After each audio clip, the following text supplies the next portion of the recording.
Welcome to Pallavi TV.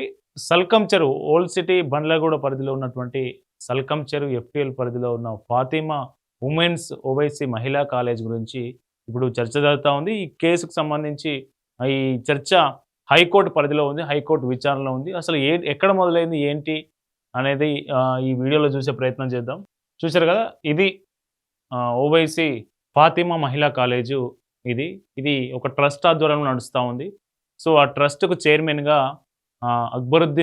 Asaduddin Owaisi ఉన్నాడు. MIM అధినేత, Majlis party అధినేత అసదుద్దీన్ ఓవైసీ ఉన్నాడు.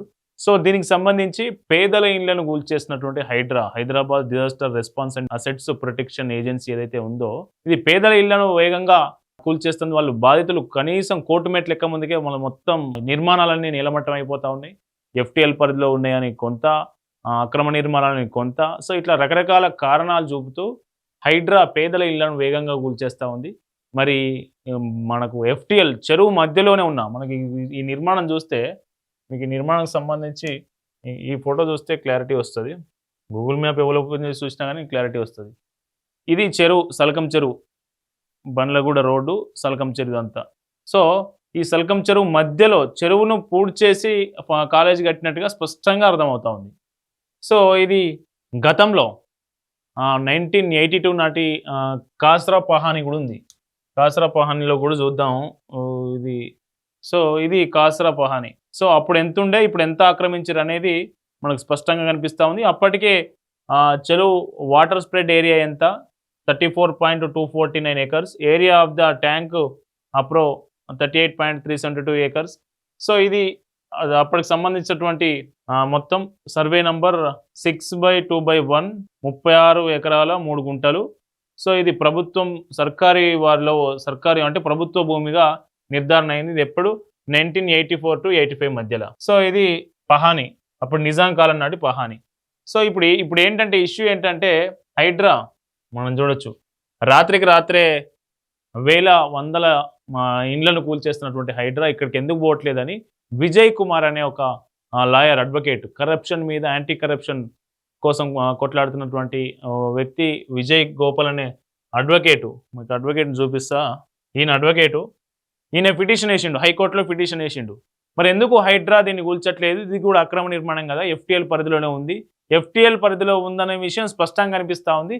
సో ఇంత రాత్రికి పేదల ఇళ్ళు కూల్చేస్తున్నటువంటి హైడ్రా ఇక్కడికి ఎందుకు వెళ్ళట్లేదని కోర్టులో పిటిషన్ దాఖలు చేసిండు. కోర్టు ప్రభుత్వానికి కౌంటర్ దాఖలు చేయాలని ప్రభుత్వాన్ని ఆదేశించడం జరిగింది.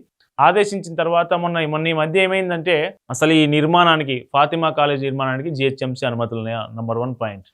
సో అలా సాగుతున్నటువంటి ఎడ్యుకేషనల్ సొసైటీ ఏదైతే ఉందో, జరుగుతున్నటువంటి ఎడ్యుకేషన్, దానికి అనుమతులు ఉన్నాయా 2.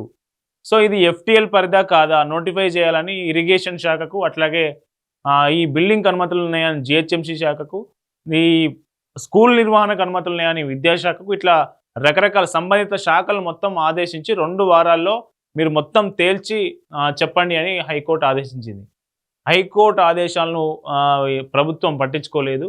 సో విద్యాశాఖ ఒకటి సమాధానం చెప్పింది. ఏం సమాధానం చెప్పింది అంటే, కోర్టుకి ఇచ్చిన సమాచారంలో ఏం చెప్పిందంటే, వేరే విద్యా సంస్థల ద్వారా ఓవైసీ విద్యా సంస్థకు అనుమతులు లేవు. ఫాతిమా కాలేజ్ అయితే ఉందో అక్కడ చదువుకుంటున్నటువంటి విద్యార్థులకు అక్కడ అనుమతులు లేవు. మరి ఎట్లా అనుమతులు లేకుంటే ఎట్లా రన్ అవుతుంది, మీరు ఎట్లా ఊకుంటున్నారని హైకోర్టు ప్రశ్నించింది. లేదు సార్, మాకు వాళ్ళు అక్కడ చదువుతున్న విద్యార్థులందరికీ వాళ్ళు వేరే కాలేజీలలో జాయిన్ అయ్యి అక్కడ అనుమతులతోని ఇక్కడ చదువుకుంటా ఉన్నారు. సో ఇక్కడ ఎడ్యుకేషన్ రన్ చేయడానికి విద్యా సంస్థ నిర్వహణకు సంబంధించి ఎట్లాంటి అనుమతులు లేవనేది విద్యాశాఖ హైకోర్టుకు చెప్పడం జరిగింది. అదే వార్త ఇది.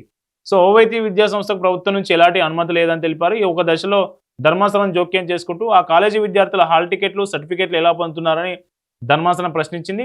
దీనికి ప్రభుత్వ న్యాయవాది సమాధానం ఇస్తూ, అనుమతి ఉన్న ఇతర కాలేజీలు, విద్యా సంస్థలు అడ్మిషన్లు ఉన్న విద్యార్థులు ఫాతిమా కాలేజీలో అకామిడేషన్ తీసుకుంటున్నారని, అనుమతి ఉన్న ఇతర విద్యా సంస్థల కాలేజీ నుంచి హాల్ టికెట్లు, సర్టిఫికెట్లు తీసుకుంటున్నారని తెలిపారు. దీంతో ధర్మాసనం ఆశ్చర్యం వ్యక్తం చేసింది. మరోవైపు సదరు విద్యాసంస్థ భవన నిర్మాణానికి అనుమతి ఉందా అనే విషయంపై జిహెచ్ఎంసీ స్పష్టత ఇవ్వకపోవడాన్ని ధర్మాసనం ఆక్షేపించింది. భవన అనుమతులు, ఎఫ్టీఎల్ నిర్ధారణ తదితర అంశాలపై వివరణ ఇవ్వాలని 3 నెలల సమయం ఇచ్చినా ప్రభుత్వ శాఖల నుంచి సమాధానం రాలేదని పేర్కొంది. చివరి అవకాశంగా వారం రోజుల్లో కౌంటర్ దాఖలు చేయాలని ఆయా శాఖలకు ఆదేశించింది. లేని పక్షంలో 9వ తేదీ వరకు అందుబాటులో ఉన్న సమాచారంతోనే ఉత్తర్వులు జారీ చేస్తామని హెచ్చరించింది. సో, తాజాగా మళ్ళీ విచారణ జరిగింది. సో, మళ్ళీ విచారణలో కోర్టు ఏం తెలిపిందంటే, ఓవైసీకి సంబంధించినటువంటి లాయర్ ఏం పిటిషన్ దాఖలు చేసిందంటే కోర్టులో, ఇది ప్రభుత్వం బీఆర్ఎస్ తీసుకొచ్చినటువంటి, బీఆర్ఎస్ అంటే బిల్డింగ్ రెగ్యులరేషన్స్ స్కీమ్ ఏదైతే తీసుకొచ్చిందో, సో ఆ బీఆర్ఎస్లో భాగంగా ఈ భవనానికి, ఈ విద్యా సంస్థకు అనుమతి కోసం మేము దరఖాస్తు చేసుకోవడం జరిగింది అనేది పిటిషన్ తరపు న్యాయవాది మనకు హైకోర్టులో, పిటిషనర్ తరపు అంటే ఓవైసీ తరపు న్యాయవాది హైకోర్టులో మళ్ళీ ఆ వివరాలు సమర్పించడం జరిగింది. కోర్టు దీని మీద విచారణ చేపడుతూ ఏమన్నదంటే, సో అప్పుడు ప్రభుత్వ తరపు న్యాయవాది ఏమన్నా లేదు లేదు సార్, అది ఆల్రెడీ దీనికి సంబంధించి పిటిషన్ ఇంకొక బెంచ్ దగ్గర ఉంది, ఏం నడుస్తుంది, సో దీని ఎఫ్టీఎల్ పరిధి తేల్చడం, దీని అనుమతులు తేల్చడం, సో దీనికి బిల్డింగ్ అనుమతులు, విద్యా సంస్థ నడపడానికి అనుమతులు, ఇట్లాంటి అనుమతులు దాని మీద ఇంకో బెంచ్ దగ్గర ఈ కేసు నడుస్తూ ఉంది. ఇప్పుడు మీరు ఈ అభ్యర్థనను తోసిపుచ్చండి, కొట్టేయండి, తిరస్కరించండి అని ప్రభుత్వ తరపు న్యాయవాది వాదించిండు. సో కోర్టు ఏం తీసుకుందంటే, ఇప్పటివరకు ఏదైతే ఉందో అదే నిర్ణయాన్ని కొనసాగించాలని స్టేటస్ కో ఆర్డర్ ఇవ్వడం జరిగింది.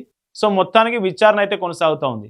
సో ఇక్కడ ఫైనల్గా చెప్పొచ్చేది ఏంటంటే, హైడ్రా కమిషనర్ రంగనాథ్ మొన్న మధ్య ఒక టీవీ ఛానల్ ఇంటర్వ్యూలో మాట్లాడుతూ ఏం చెప్పిండంటే, అది 2016లో నిర్మించిన కాలేజీ అనే విషయం చెప్పిండు. సో నిజానికి అది 2019 నుంచి 2022 మధ్యలో నిర్మించినటువంటి కాలేజ్. సో ఆయనే కూడా అబద్ధం చెప్పిండు అనే విషయాన్ని అడ్వకేటు విజయ్ గోపాల్ ఎవరైతే ఉన్నారో ఆయనే దాన్ని బయటపెట్టడం జరిగింది. సో మొత్తానికి పేదల ఇళ్లను కూల్చేస్తున్నటువంటి హైడ్రా సల్కంచర్లో ఉన్నటువంటి ఫాతిమా కాలేజీని ఎందుకు టచ్ చేయలేదు అనేది ఇప్పుడు హైకోర్టు దగ్గర ఉంది. ప్రభుత్వాన్ని కూడా హైడ్రా మనకు హైకోర్టు కూడా అదే ప్రశ్నలు అదే ప్రశ్నిస్తున్న పరిస్థితి. సో దీనికి సంబంధించి నెక్స్ట్ ఆగస్టు 3కు వాయిదా వేసినట్లు తెలుస్తూ ఉంది.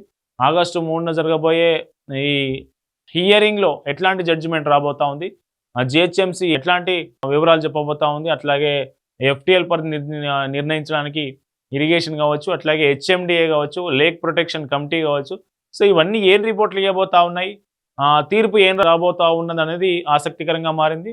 సో అన్ని కాలేజీలను, అన్ని ఇండ్లను, నిర్మాణాలను, షాపులను, దుకాణాలను, పాన్ డబ్బాలను ఏకదాటిగా ఎవరి ప్రమేయం లేకుండా అసలు వాళ్ళు కోర్టుకు పోయే పరిస్థితి లేకుండా శని ఆదివారాల్లో కూల్చేసే హైడ్రా సల్కంచెరులో ఉన్నటువంటి ఓవైసీ కాలేజీ దరిదాపుల్లో కూడా పోలేదనేది ఎప్పటి నుంచో ఉన్న ఆరోపణలు. సో ఇప్పుడు హైడ్రా మీద ప్రెషర్ పెరుగుతూ ఉంది. సో హైడ్రా ఎందుకు వెళ్ళలేదనేది అటు కోర్టు ప్రశ్నిస్తూ ఉంది, ఇటు న్యాయవాది కూడా వాళ్ళు పిటిషన్లు వేసి వాళ్ళ పిటిషన్లో ప్రశ్నిస్తున్న పరిస్థితి. దీని మీద మరికొన్ని రోజుల్లో క్లారిటీ వచ్చే అవకాశం ఉంది. సో ఈ కేసు ఇట్లా నడుస్తూ ఉండగానే నిన్న అక్బరుద్దీన్ ఓవైసీ ఫాతిమా కాలేజ్లో పిల్లలకు యూనిఫామ్ బుక్స్ సబ్మిట్ చేస్తూ ఆయన కామెంట్ చేశారు. ఏం చేశారంటే, ఒక్క బిల్డింగ్ కూల్చేస్తే నేను 10 బిల్డింగ్లు కడతా, సో ఒక్క బిల్డింగు మమ్మల్ని ఎవరు బెదిరించలేరు, మమ్మల్ని ఎవరు ఏమీ చేయలేరు అన్నట్లే కామెంట్ చేశారు. ఆ కామెంట్స్ కూడా బయట వైరల్ అయ్యాయి. ఒక్కటి కూల్చేస్తే 10 కడతా, అవసరం అనుకుంటే నేను చెట్లు పెట్టి చెట్ల కింద చెప్తా, పేదలకు విద్యను అందిస్తున్నాం, అనాథలకు విద్యను అందిస్తున్నాం అనే మాట చెప్పారు. అది కామెంట్స్ వైరల్ అయ్యాయి.